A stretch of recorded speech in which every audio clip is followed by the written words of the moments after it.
সুজানা আনা মারিয়ার কথা মনে আছে? আমার আগের মিনি ব্লগটাতে আপনারা ওর গল্প খুব পছন্দ করেছিলেন, তার জন্য অনেক ধন্যবাদ। কিন্তু আপনারা কি জানেন সেই সুজানা আনা মারিয়ার প্রথম স্বামীর কবরটা কোথায় আছে?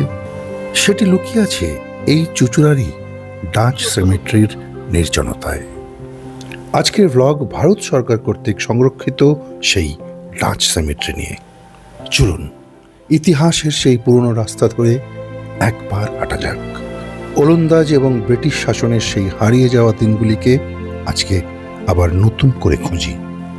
আর্কিওলজিক্যাল সার্ভে অফ ইন্ডিয়া বা ASI এই স্থানটিকে জাতীয় গুরুত্ব সম্পন্ন হিসেবে ঘোষণা করেছে।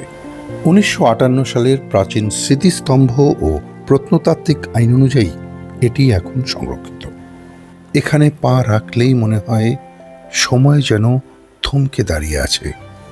18 থেকে 19 শতকের এই কবরস্থানটি দুটি ভাগে বিভক্ত।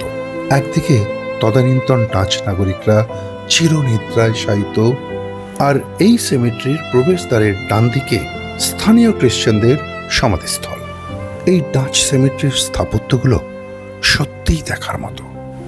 বিশাল সব পিরামিড আকৃতির অবিলিক্স, নকশাদার সমাধিসৌধ আর কফিন স্টাইলের সমাধি আপনার চোখ টানবেই।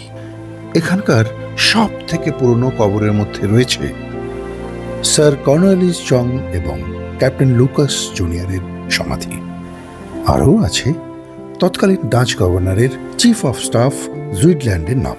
ডাচ শাসন ব্রিটিশদের হাতে যাবার পরও তিনি এই শহরকে ভালোবেসে এখানেই থেকে গিয়েছিলেন।